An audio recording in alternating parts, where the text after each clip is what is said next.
اعوذ باللہ من الشیطان الرجیم بسم اللہ الرحمن الرحیم رب اشرح لی صدری ویسر لی امری واحلل عقدۃ من لسانی یفقہوا قولی۔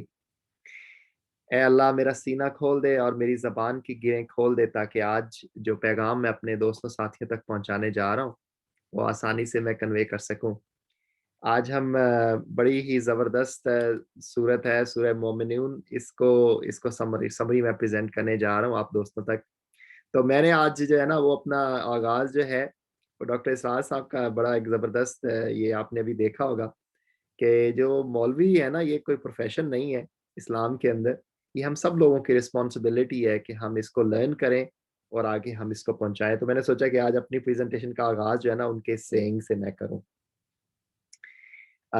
ڈسکلیمر جو ہے وہ ہم کئی دفعہ اس کو پڑھ چکے ہیں، مینلی ہم اس کو ریفلیکٹ کرنے جا رہے ہیں اپنی لرننگ کے لیے، اور میری پریزنٹیشن ہمیشہ کی طرح میں اس کو 5 اور 6 پارٹس میں ڈیوائڈ کیا آسانی کے لیے۔ اور ماجد بھائی آپ میرے ٹائمر ہیں، آپ نے مجھے یاد دہانی کرانی ہے 25 منٹس پہ کہ میرے پاس 5 منٹ باقی ہیں، لیکن انشاءاللہ 25 to 30 منٹس میں اس کو ختم کروں گا اپنی پریزنٹیشن کو انشاءاللہ۔ تو جو سورہ مومنون ہے یہ ہمارے 23rd سورت ہے قرآن پاک کی، اور یہ بھی میڈیم سائز کی سورت ہے جس کے 6 رکوع اور 118 آیات ہیں۔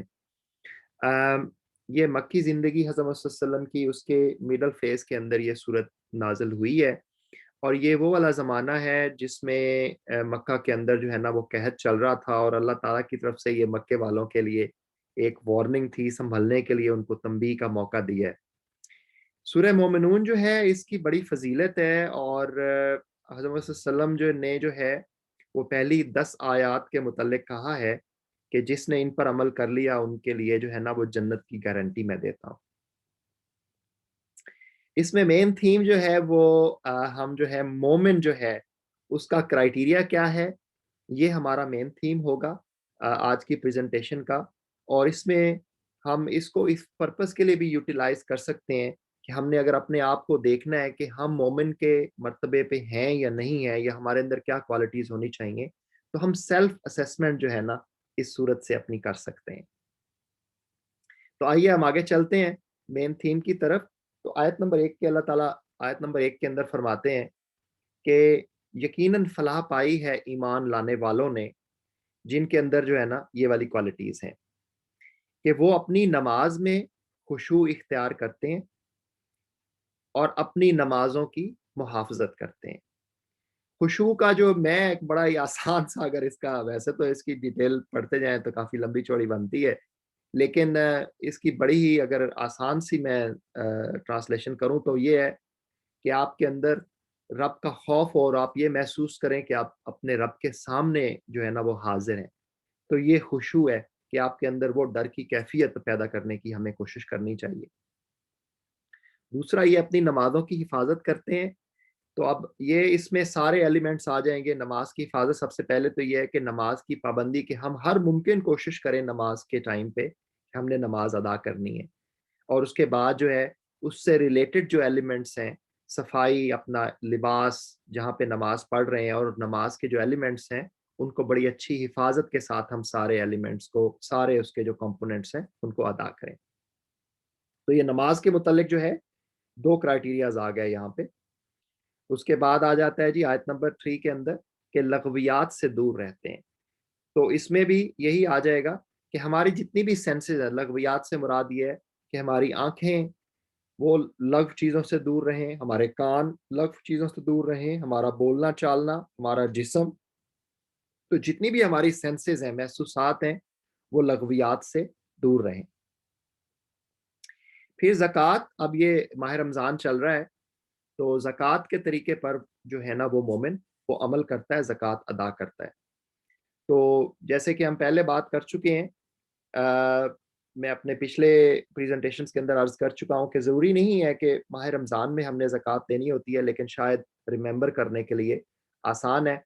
ویسے 12 منتھس میں تھوڑا سا نٹ شیل کے اندر زکوٰۃ، چونکہ بڑا یہ ماہ رمضان چل رہا ہے اور زیادہ تر لوگ رمضان کے اندر زکوٰۃ دیتے ہیں، تو میں نٹ شیل کے اندر اس کو تھوڑا سا بیان کر دیتا ہوں کہ 12 مہینے کے بعد جو ہے آپ کا لونر منتھ، اس کے بعد جو آپ کی سیونگ ہے 12 مہینے اگر آپ کے پاس پڑی رہی تو اس پہ زکوٰۃ لاگو ہوتی ہے، 2.5% ہے. اور آسان سا میں نے اس کے اندر فارمولا لکھا ہے کہ آپ کا جو بینک اکاؤنٹ بیلنس ہے، انویسٹمنٹس ہیں، جیولری ہے آپ کے پاس، اور آپ جو لوگوں نے آپ سے قرضہ لیا ہوا ہے، اس سارے کو آپ جمع کر لیں اور اس میں سے آپ مائنس کر لیں جو قرضہ آپ نے ادا کرنا ہے، کسی بھی قسم کی جو آپ کی قرض کی ادائیگی رہتی ہے. تو اس پر آپ نے 2.5%، یہ آپ کا ٹوٹل بن جائے گی، آپ کی سیونگ بن جائے گی، اور اس میں سے 2.5% آپ نے لون ادا کرنا ہے. اس میں بہت ہی امپورٹنٹ بات یہ ہے کہ سب سے پہلے اپنے رشتہ دار جو آپ کے عزیز و اقارب جن پر زکوٰۃ لاگو ہوتی ہے، آپ ان کو سب سے پہلے یہ والی زکوٰۃ دیں. اور جو ریسیپینٹ ہے جس کو آپ دے رہے ہیں، اس کے پاس فل اونرشپ ہونی چاہیے اس پیسے کی کہ وہ اپنی ضروریات کے لیے اس کو استعمال کر سکے. اور زکوٰۃ دینے سے پہلے اس کی نیت باندھنی ضروری ہے. اگر بعد میں آپ نیت بنائیں گے تو وہ آپ کی زکوٰۃ اس سال کے اندر کاؤنٹ نہیں ہوگی. تو اس سوری میں ٹو انٹرپٹ یو ڈاکٹر صاحب. سو ایک چھوٹا سا کوشچن اس سے ریلیٹڈ ہے کہ پھر بولنا چاہوں کہ اس کا نصاب کیا ہے in terms of Australian dollar? ابھی $7,500 یہ بتایا ہے ہمیں مفتی زیاد صاحب نے. تو 7,500 آسٹریلین ڈالر اس کا نصاب ہے ابھی کرنٹ. اگر آپ کے پاس اس سے زیادہ ہے، پچھلے سال جو ماہ رمضان شروع ہونے سے پہلے اگر آپ کا $7,000 تھے، اور اس سال بھی آپ کے جو پاس جو ہے $7,000 ماہ رمضان شروع ہونے پر موجود ہیں، یا اس سے زیادہ رقم موجود ہے، تو پھر آپ نے اس پہ زکوٰۃ کی ادائیگی آپ نے کرنی ہے. جزاک اب اللہ. یہ آپ کا ہوم لون جو بڑا ہی موسٹ کامنلی آسک کویسچن ہے ہمارے آسٹریلین کلچر کے اندر، کہ جی ہم نے تو گھر کا قرض ادا کرنا ہے، ہم نے گاڑی کا قرض ادا کرنا ہے، ہم نے فلانا. تو لیکن موسٹ کامن کویسچن جو ہے وہ ہوم لون ہے. تو اس پہ میں اپنا پوائنٹ آف ویو بیان کر کے آپ لوگوں کو بھی کہوں گا کنٹریبیوٹ کریں اور اس پہ سوچیں. تو میری انڈرسٹینڈنگ جو 2 اسکول آف تھاٹس جس کو میں سمجھتا ہوں کہ مجھے بہت ہی قریب لگے ہیں کہ یہ والی بالکل صحیح ہے رائے. پہلی تو یہ ہے کہ جو لون ہے وہ 2 قسم کے ہوتے ہیں، ایک شارٹ ٹرم ہے اور ایک لانگ ٹرم ہے. آپ کے جو شارٹ ٹرم لون ہے ان کو آپ منہا کریں گے، لیکن جو لانگ ٹرم لون ہے اس کو آپ منہا نہیں کریں گے. وہ آپ کا اس کو آپ نکال نہیں سکتے، ورنہ تو ہم میں سے کسی کے اوپر بھی زکوٰۃ لاگو نہیں ہوگی. ہر بندہ ہی کہے گا جی زکوٰۃ بنتی نہیں ہے. تو چونکہ ہوم لون جو ہے آپ کو پتہ ہے لانگ ٹرم ہے، 25 سال 30 سال کا آپ کا جو ہے وہ کانٹریکٹ ہوتا ہے، تو یہ اس کو آپ منہا نہیں کر سکتے. جو مفتی زیاد صاحب نے ابھی ایکسپلینیشن دی ہے وہ بھی بہت زبردست ہے اور میں اس سے بہت ایگری کرتا ہوں. انہوں نے کہا ہے جی کہ اگر مثال کے طور پہ آپ کا 3 لاکھ کا قرضہ ہے جو کہ آپ نے 30 سال کے لیے لیا ہے، تو اس میں سے 1 سال کا آپ کا جو قرض بنے گا وہ $10,000 بنے گا. تو آپ $10,000 آپ منہا کر لیں. تو یہ بھی بہت زبردست انہوں نے اس کی ایکسپلینیشن دی ہے اور میں اس سے 100% ایگری کرتا ہوں. آپ لوگ جس مکتبہ فکر کو بھی فالو کرتے ہیں، جو بھی آپ کی انڈرسٹینڈنگ ہے اس کے مطابق دیکھ لیں. لیکن اگر آپ یہ سوچیں کہ بھائی آپ پر زکوٰۃ لاگو نہیں ہوتی اور ہمیشہ ہوم لون کو آپ نکالتے رہیں گے، تو پھر تو زکوٰۃ آپ پر مرتے دم تک شاید لاگو ہی نہ ہو. تو میں اس سے ایگری نہیں کرتا. تو جو مومن ہے جی، یہ زنا اور عریانی آیت نمبر 5 سے 7 اپنی شرمگاہوں کی حفاظت کرتے ہیں سوائے اپنی بیویوں کے اور ان عورتوں کے جو ان کے ملک میں یمین ہوں گے کہ ان پر وہ قابل ملامت نہیں ہے، البتہ جو اس کے علاوہ کچھ اور چاہیں وہ زیادتی کرنے والے ہیں. تو اب اس میں صرف 2 طرح کی خواتین ہیں جو مردوں پر جو ہے حلال کی گئی ہیں. ایک تو ان کی لونڈیاں ہیں اور دوسری ان کی بیویاں ہیں. لونڈیوں کا آپ جو ہے آج کل کے دور میں کوئی کنسیپٹ نہیں ہے، تو صرف بیویاں ہی ہمارے لیے، ہمارا جو یہ زمانہ کرنٹ ایرا چل رہا ہے اس کے اندر بیویاں ہی رہ جائیں گی. اس میں ایک بہت ہی اہم نقطہ ہے، ایک بہت بڑا مسئلہ ہے جو ان آیات سے لوگوں نے نکالا ہے، اور وہ متع کے حوالے سے ہے. ایک چیز آپ اس میں غور کر لیں کہ یہ والا جو حکم آ رہا ہے یہ مردوں کے لیے آ رہا ہے. اس میں چونکہ بیویوں اور دوسری لونڈیوں کا ذکر کیا گیا تو آف کورس یہ مردوں کے لیے ہے. یہ اس میں عورتوں کے لیے یہ والی چیز نہیں ہے، یہ والا جو حکم آ رہا ہے. تو متع کا جو کانسیپٹ ہے، اب یہ میں آپ لوگوں میں سے اس میں چونکہ یہاں سے ان آیات سے لوگوں نے نکالا ہے، اور اس کی جو پریکٹیکل ایویڈنس ہے وہ حضرت صلی اللہ علیہ وسلم کی سنت اور ان کی حدیث سے نکلتی ہے، قرآن میں ڈائریکٹلی تو نہیں ہے. تو یہ میں آپ لوگوں کو ہوم ورک دیتا ہوں، اس میں کوئی بندہ ریسرچ کرے اور نیکسٹ ہماری جو پریزنٹیشن ہے اس پہ ہمارے بتائے کہ کیا تھاٹس ہیں یا کیا ریسرچ انہوں نے کی ہیں. میرا خیال ہے اگر یہ میں عمار بھائی کے ذمہ لگاؤں تو عمار بھائی کیا خیال ہے, آپ اس پہ کچھ ورک اپ کریں گے اگلے ویک میں اور نیکسٹ ویک تک پریزنٹ کریں گے اپنی تھاٹس؟ میری اس پہ تھاٹس ابھی لے لیں, اچھا دوسرے اگلے ویک کا انتظار نہ کریں. اچھا وہ یہ ہے کہ نہ یہ عمل آپ نے کرنا ہے نہ میں نے کرنا ہے, تو اس پہ بحث کرنے کی ضرورت کیا ہے. چلے ٹھیک ہے, چلے ہم اس کو چھوڑ دیتے ہیں. لیکن میں نے اس کو ہائی لائٹس تھوڑا اس لیے کرنا شروع کیا کہ ان آیات سے جو مدعا ہے اس کا مسئلہ نکالا گیا ہے اور اس کو آگے یہ کافی جو ہے پھیلایا گیا ہے یا چل رہا ہے. تو چلیں, عمار بھائی نے کہا اس کو مزید ڈسکس نہیں کرتے, وہ جسٹ لیو اٹ ہیئر. اچھا جی, جو مومن ہے وہ امانت دار ہوتا ہے اور اپنے وعدوں کی پابندی کرتا ہے.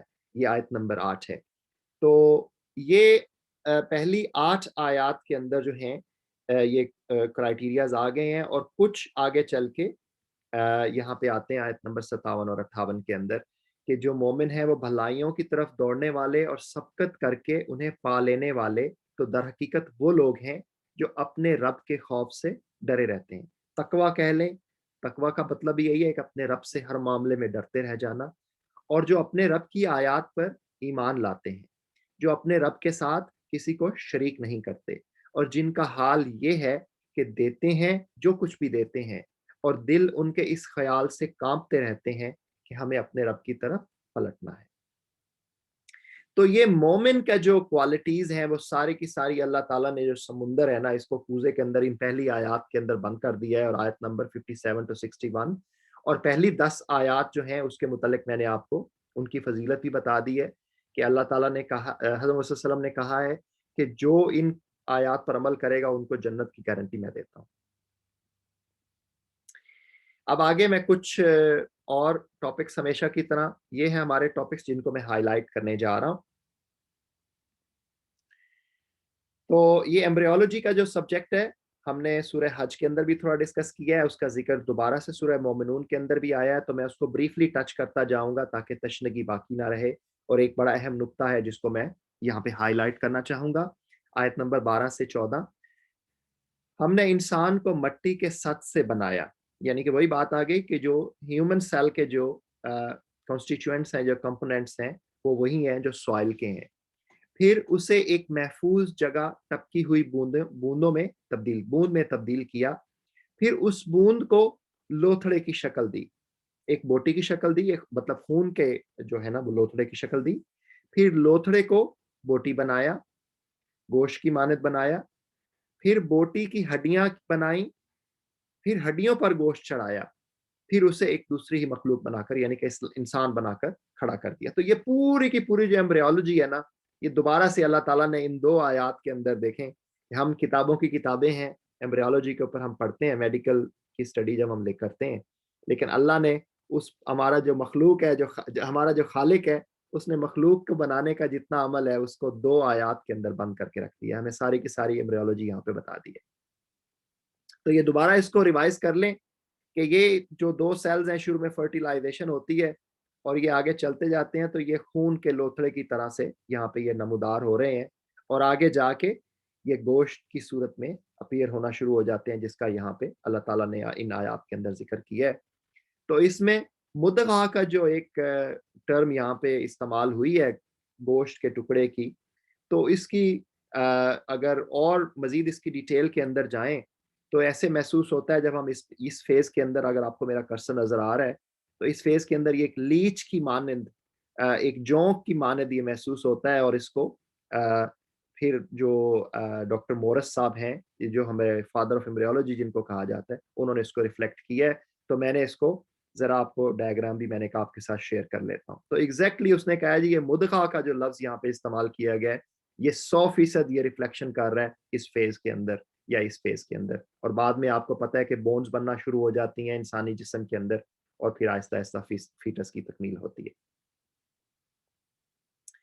تو اللہ نے جو ہے نا اپنی بلیسنگز کا ذکر کیا ہے ان آیات کے اندر. پہلے انسان کی جو پیدائش ہے اس کا ذکر کر کے پھر اللہ نے کہا ہے کہ میں نے تمہیں جو ہے وہ اللہ ہی ہے جس نے تمہیں سننے اور دیکھنے کی قوتیں دیں اور سوچنے کو دل دیے. یہاں پہ پھر وہی بات آ جاتی ہے کہ سوچنے کو دل دیے, یہ ایک محاورن جو ہے ٹرمینالوجی یہاں پہ یوز کی گئی ہے، ورنہ جو سینٹر ہے انسان کا وہ برین ہے، اور روح کا جو سینٹر ہے وہ دل ہی ہے۔ گردش لیل و نہار اسی کے قبضہ قدرت میں ہے، کیا تمہاری سمجھ میں یہ بات نہیں آتی؟ یہ اللہ تعالیٰ اپنی نعمتیں جو ہیں وہ گنوا رہے ہیں، اور تمہارے اوپر ہم نے 7 راستے بنائے، یعنی کہ 7 آسمان بنائے، تخلیق کے کام سے ہم کچھ نابلد نہ تھے۔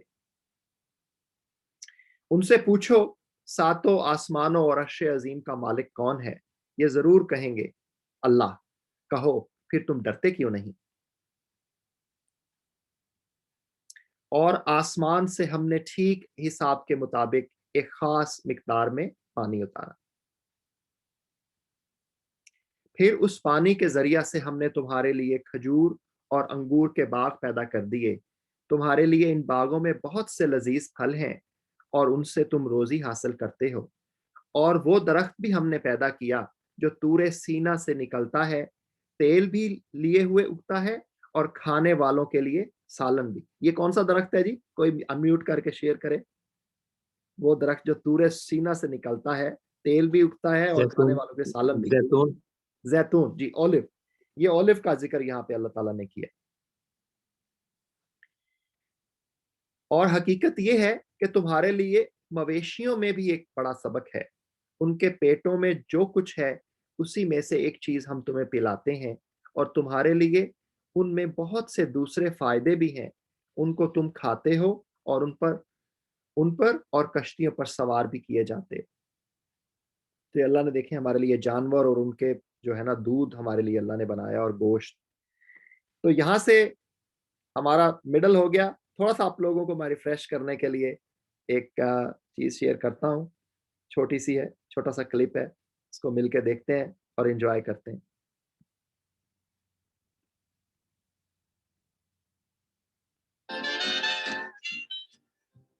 Never seen the sky so blue.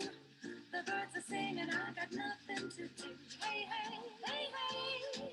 It's just a sunny day. La-do-da-da-da-da. Ain't no clouds up in the sky. I'll dream them up and watch my daydreams go by. Hey, hey, hey, hey. It's just a sunny day. Ain't got time to worry. The sun is gonna shine all day. I'm not gonna hurry. You can tell that company they can keep my pay.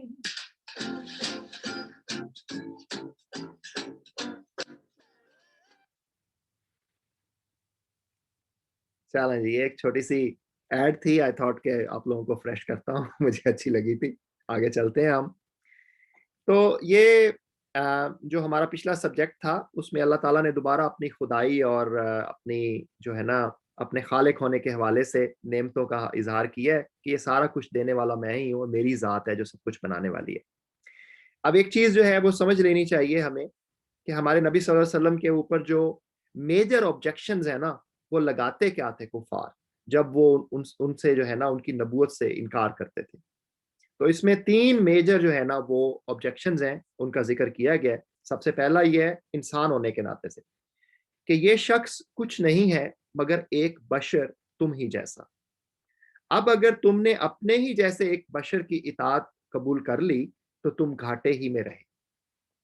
تو پہلا یہ ان کا major objection جو تھا وہ بار بار یہی لگایا انہوں نے۔ اور پھر اقتدار کے حوالے سے کہ اس کی غرض یہ ہے کہ تم پر برتری حاصل کرے۔ اللہ کو اگر بھیجنا ہوتا تو فرشتے بھیجتا، کہ یہ اقتدار حاصل کرنے کے لیے، برتری حاصل کرنی، فوقیت حاصل کرنے کے لیے جو ہے نا، بادشاہت حاصل کرنے کے لیے یہ نبوت کا جو ہے نا دعوے دار بنتے ہیں نبی۔ اور تیسرا جس کا بار بار جو ہے قرآن میں اللہ تعالیٰ نے بار بار ذکر کیا ہے، اور جیسے کہ میں پہلے عرض کر چکا ہوں کہ مجھے محسوس یہ ہوتا ہے کہ پورے کے پورے جتنے کے ہمارے ایمان کے بیسز ہیں یا ستون ہیں، وہ سارے کے سارے جو ہے نا اس ایک ستون کے اوپر کھڑے ہوئے ہیں، اور وہ ہے آخرت کا جو ہے نا ایمان، اکاؤنٹیبلٹی۔ دوسرے لفظوں میں اگر ہم آخرت کو ڈسکرائب کرنا چاہیں تو یہ اکاؤنٹیبلٹی کا کانسیپٹ ہے۔ یہ ہمارے اندر یہ ڈر ہے کہ ہم نے آخرت میں اللہ تعالیٰ کے سامنے اپنے ہر عمل کا اکاؤنٹیبل ہونا ہے، ہم نے اپنی نمازوں کا، اپنے روزے کا، اپنے زکوٰۃ کا، رشتہ داروں کا، شرک کا، ہر چیز کا ہم نے جواب دہ ہونا ہے. تو یہ آخرت کا کانسیپٹ ہے جس کے کہ وہ لوگ انکاری تھے، اور ہر کافر جو ہے وہ اس کا انکاری ہے. یہ تمہیں اطلاع دیتا ہے کہ جب تم مر کر مٹی ہو جاؤ گے اور ہڈیوں کا پنجر بن کر رہ جاؤ گے، اس وقت تم قبروں سے نکالے جاؤ گے. بعید، بالکل بعید ہے یہ وعدہ جو تم سے کیا جا رہا ہے. زندگی کچھ نہیں ہے مگر بس یہی دنیا کی زندگی، یہی ہم کو مرنا اور جینا ہے، اور ہم ہرگز اٹھائے جانے والے نہیں ہیں. پھر دوبارہ سے انہوں نے اس بات کو کہا جی کہ یہ کہتے ہیں کیا جب ہم مر کر مٹی ہو جائیں گے اور ہڈیوں کا پنجر بن کر رہ جائیں گے تو ہم کو پھر زندہ کر کے اٹھایا جائے گا. ہم نے بھی یہ وعدے بہت سنے ہیں اور ہم سے پہلے ہمارے باپ دادا نے بھی سنتے رہے ہیں. یہ محض افسانہ ہے، پارینہ ہے. تو یہ جو تھے نا، یہ 3 میجر ان کے آبجیکشنز تھے، اور اس میں پھر اللہ تعالیٰ نے ایگزامپلز دی ہیں کہ یہ آبجیکشنز انہوں نے ہر نبی پہ کیے ہیں. اور یہاں پہ اس صورت کے اندر اللہ تعالیٰ نے 3 انبیاء کی ایگزامپل دی ہے. حضرت نوح علیہ السلام کا قصہ بتایا ہے، حضرت موسیٰ علیہ السلام اور حضرت ہارون علیہ السلام کا قصہ بتایا ہے بریفلی، اور حضرت عیسیٰ علیہ السلام کی مثال دی ہے. یہ 3 مثالیں اللہ نے دے کر کہا ہے کہ یہ انبیاء جو گزرے ہیں ان پر بھی ایگزیکٹلی سیم یہی آبجیکشن یہ لوگ لگاتے. اب فرقہ واریت کے حوالے سے آیت نمبر 53 میں کہ مگر بعد میں لوگوں نے اپنے دین کو آپس میں ٹکڑے ٹکڑے کر لیا، ہر گروہ کے پاس جو کچھ ہے اسی میں وہ مگن ہے. اب اس کا اگر سچویشنل میننگ نکالیں تو وہ یہ ہے کہ اللہ تعالیٰ نے کہا کہ میں نے سارے لوگوں کو ایک ہی دین پر بنایا تھا، لیکن کفار جو ہیں انہوں نے جو ہے وہ اپنے آپ کو بانٹ لیا اور ٹکڑے ٹکڑے کر دیا.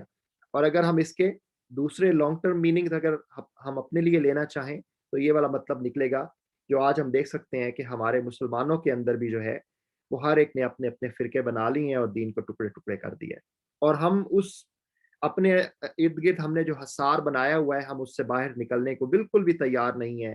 ہم اپنی ریسرچ کرنے کو، اپنی لرننگ کرنے کو تیار نہیں ہے، بس اسی کے اندر مگن ہے جو کہ ہمارے باپ دادا سے ہمیں ملتا ہے اور ہم اس کو چلاتے جا رہے ہیں آگے. اچھا جی، ایکوٹی اور ایکوالٹی کس چیز میں ہمیں جو ہے نا وہ بلیو کرنا چاہیے. یہاں پہ اللہ تعالیٰ نے ایک مثال دی ہے آیت نمبر 62 کہ ہم کسی شخص کو اس کی مقتدر سے زیادہ تکلیف نہیں دیتے، یا دوسرے لفظوں میں کہ ہم کسی بھی شخص پر اس کی طاقت سے زیادہ بوجھ نہیں ڈالتے، یا دوسرے الفاظ میں ہم کسی بھی شخص پر اس کی طاقت سے زیادہ ذمہ داریاں نہیں ڈالتے. تو یہ اللہ نے یہاں پر جو ہے نا وہ ایکوٹی کا رول بتایا ہے، ایکویلٹی کا رول نہیں بتایا. ہر ایک پر ایک جتنی تکلیف ہے اللہ نے کہا ہے میں نہیں ڈالتا. اللہ نے کہا ہے کہ میں ہر ایک کی طاقت کے مطابق، اس کی استطاعت کے مطابق. تو مجھے تو بہت سارے مقام پر جو ہے نا یہ محسوس ہوتا ہے کہ شاید جو اسلام ہے یہ ریلیجن ہے ہی ایکوٹی کا. بہت ساری جگہ پہ ایکویلٹی کی مثالیں بھی ملتی ہیں. اگر ہم ایکوٹی کی بات کریں تو وراثت کے قوانین آپ کو پتہ ہے کہ لڑکے اور لڑکی کو مختلف حصے ملتے ہیں، پھر بیوی کو اور لیول ملتا ہے. اسی طرح جو ماں باپ کا مقام ہے، ماں کے پیروں کے تلے اللہ تعالیٰ نے جنت رکھ دی، جنت کی چابی رکھ دی، اور باپ کے ہاتھ میں گھر کی چابی رکھ دی. جو شوہر ہے اس کو اللہ تعالیٰ نے قوام بنا دی ہے، اور جو بیوی ہے اس کی علیحدہ سے رسپانسبلٹی رکھنی ہے. تو یہاں پر یہ جو ہے نا اور بہت ساری ہمیں اپنے ریلیجن کے اندر جو ہے ایکوٹی کی مثالیں یہاں پر ملتی ہیں. ایکوٹی ہے کیا بیسیکلی؟ اس کو ہمیں سمجھ لینا چاہیے کہ جس بندے کی جتنی نیڈز ہیں اس کے مطابق آپ نے اس کو اس کی ڈیسٹینیشن پہ لے کے جانا ہے. اس میں وہ دیوار کی مثال ابھی میرے پاس پکچر نہیں ہے، ویسے وہ بڑی زبردست ریفلیکشن کرتی ہے کہ ایک چھوٹے قد والا بندہ ہے، اس کو اگر دیوار کے اکراس دیکھنا ہے تو اس کو زیادہ سٹیئرز چاہیے، اور ایک بڑے قد والا بندہ ہے تو اس کو شاید کوئی بھی سٹیئر نہیں چاہیے ہوگی. تو یہ ایکوٹی ہے کہ ان دونوں کو اس کی ضروریات کے مطابق جو ہے نا وہ چیزیں پہنچانا. تو زندگی جو ہے یہ ایک سنگل چانس ہے، یہاں تک کہ جب ان میں سے کسی کو موت آ جائے گی تو کہنا شروع کر دے گا اے میرے رب مجھے اسی دنیا میں واپس بھیج دیجئے جسے میں چھوڑ آیا ہوں، امید ہے کہ اب میں نیک عمل کروں گا. اب اللہ آگے سے کہے گا نہیں، ہرگز نہیں، یہ تو بس ایک بات ہے جو وہ بک رہا ہے، یہ دوبارہ چانس نہیں ملے گا. اور اس ایک چانس کے اندر جو ہمیں مصیبتیں آتی ہیں یہ بونس ہے، یہ ہمیں سنبھلنے کا ایک جو ہے نا وہ بونس ہے.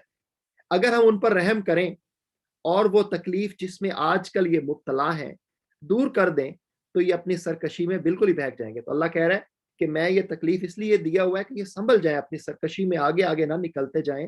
میں ان پر جو ہے نا یہ میں ان کو ایک تنبیہ کر رہا ہوں, ان کو ایک اور بونس دے رہا ہوں, چانس دے رہا ہوں اسی ایک لائف کے اندر.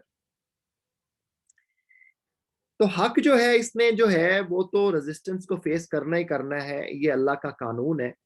حق ہی ان کی اکثریت کو ناگوار ہے, کہ جو میجورٹی ہے اس کو حق جو ہے وہ ناگوار ہوگا اور آپ کو ریزسٹنس فیس کرنی پڑے گی. یہ قانون قدرت ہے جو اللہ نے اس صورت کے اندر ہمیں بتا دی. اور اللہ کہتا ہے کہ اگر حق اگر کہیں ان کی خواہشات کے پیچھے چلتا تو زمین اور آسمان اور ان کی ساری آبادی کا نظام درہم برہم ہو جاتا.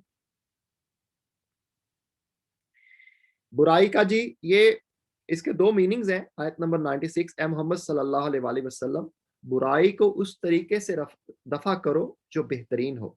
تو ایک تو اس کا سچویشنل میننگ یہ آ جائے گا کہ جو بھی لوگ حضرت صلی اللہ علیہ وسلم کے ساتھ برا سلوک کر رہے تھے ان کے ساتھ بھی اچھے طریقے سے ان کو اسلام کا پیغام جو ہے وہ پہنچاتے جائیں. اور ایک اس کا جو دوسرا میننگ ہم نکال سکتے ہیں یا یونیورسل میننگ ہم نکال سکتے ہیں ان آیات کا, وہ یہ ہوگا کہ جو بھی ہم نے برے کام کیے ہیں اس کا کفارہ ہم اچھے کاموں سے, اچھے کام کر کے اس کا کفارہ ادا کر سکتے ہیں. تو یہ جی موت اور قیامت جو ہے اس کے درمیان جو فیز ہے اس کو برزخ کہتے ہیں. اب ان سب مرنے والوں کے پیچھے ایک برزخ حائل ہے دوسری زندگی کے دن تک. جہنم کا ایک نظارہ اللہ نے یہاں پہ بتایا, اور یہ بڑے زبردست ڈائلاگ ہیں, یہ بندے کی روح کو ہلا دیتے ہیں اور کلیجے کو پھاڑ دیتے ہیں. ان کو ہمیں ایک دفعہ میں نے اس کو سارے کو یہاں پہ لے کے آیا ہوں کیونکہ یہ بڑے زبردست اللہ تعالیٰ نے جو ہے نا کنورسیشن یہاں پر بتائی ہے. اور جن کے پلڑے ہلکے ہوں گے وہی لوگ ہوں گے جنہوں نے اپنے آپ کو گھاٹے میں ڈال لیا. وہ جہنم میں ہمیشہ رہیں گے, آگ ان کے چہروں کی کھال چاٹ جائے گی اور ان کے جبڑے باہر نکل آئیں گے. کیا تم وہی لوگ نہیں ہو کہ میرے رب کی آیات کہ میری آیات تمہیں سنائی جاتی تھیں تو تم انہیں جھٹلاتے تھے. وہ کہیں گے اے ہمارے رب ہماری بدبختی ہم پر چھا گئی تھی, ہم واقعی گمراہ لوگ تھے, اے پروردگار اب ہمیں یہاں سے نکال دے. تو یہ جہنم کا بڑا خوفناک منظر اللہ نے یہاں پہ پیش کیا. اچھا جی, صبر میں نے جیسے کہا تھا کہ شاید ہی کوئی قرآن پاک کی صورت ہوگی جس میں صبر کے لیے ہمیں تلقین نہیں کی گئی. اللہ تعالیٰ جواب دے گا دور ہو میرے سامنے سے, پڑے رہو اسی میں اور مجھ سے بات نہ کرو. تم وہی لوگ تو ہو کہ میرے کچھ بندے جب کہتے تھے کہ اے ہمارے پروردگار ہم ایمان لائے, ہمیں معاف کر دے, ہم پر رحم کر, تو سب رحیموں سے اچھا رحیم ہے, تو تم نے ان کا مذاق بنا لیا, یہاں تک کہ ان کی ضد نے تمہیں یہ بھی بھلا دیا کہ میں بھی کوئی ہوں. دیکھیں نا اللہ کتنے یہ بڑے, یہ میں بھی کوئی ہوں, یہ اس پہ ذرا اس کی انٹینسٹی پہ آپ غور کریں. اور تم ان پر ہنستے رہے, آج ان کے اس صبر کا میں نے یہ پھل دے دیا کہ وہی کامیاب ہے. تو یہ سارے کے ساری تعبیر جو اللہ نے کی ہے نا, جو آخرت میں اجر ہے, اس کو اللہ نے کہا کہ جتنے بھی اعمال ہیں وہ صبر سے ریلیٹڈ ہے. اچھا جی, دولت اور اولاد جو ہے نا یہ it is not the marker of success, اللہ نے بڑے واضح الفاظ میں کہہ دیا ہے. کیا یہ سمجھتے ہیں کہ ہم جو انہیں مال اور اولاد سے مدد دیے جا رہے ہیں تو گویا انہیں بھلائیاں دینے میں سرگرم ہیں؟ نہیں, اصل معاملے کا انہیں شعور نہیں ہے. تو اولاد اور مال جو ہے نا this is not the criteria of success in this world. اس کو ذہن ہمیں اپنے پلے باندھ لینی چاہیے یہ بات